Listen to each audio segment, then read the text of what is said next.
3 দিন মসজিদে নববীতে বাধা।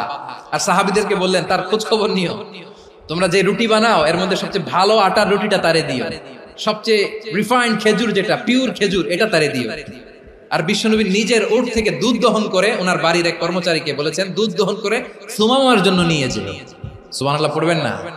সবাই তো অবাক, ইয়ামামা থেকে আসছে নবীকে হত্যা করতে, বিশ্বনবী দেখে তারে জামাই আদর করে।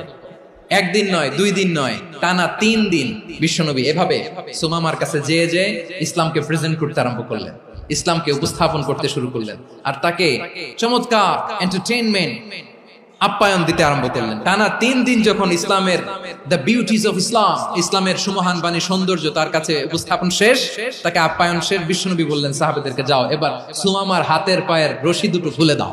সাহাবারা তর্ক জুড়ে দিলেন, লা ইয়া রাসূলুল্লাহ, এমনটা করবেন না তো, ভয়ঙ্কর ভয়ঙ্কর খুনি, কি জানি কি হয়ে যায়। বিশ্বনবী বললেন না, তার হাতে পায়ের রশিগুলো খুলে দাও। সাহাবারা বিশ্বনবীর কথা মতো তার হাতে পায়ের রশিগুলো খুলে দিল। সুমামা মুহূর্তের মধ্যে মসজিদে নববী থেকে বের হয়, ইয়ামামায় ফিরে না যে মসজিদে নববীর পাশে একটা খেজুর বাগান ছিল সেখানে চলে গেলেন। সেখানে একটা ছোট্ট কুয়া ছিল, কুয়ার পানি দিয়ে তিনি গোসল করলেন। সুবহানাল্লাহ পড়েন।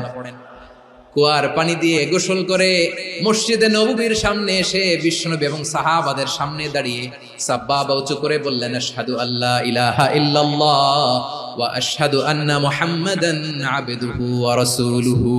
আমি সাক্ষ্য দিচ্ছি আল্লাহ ছাড়া কোনো ইলাহ নাই, আর মুহাম্মদ আল্লাহ তাআলার প্রেরিত বান্দা এবং রাসূল।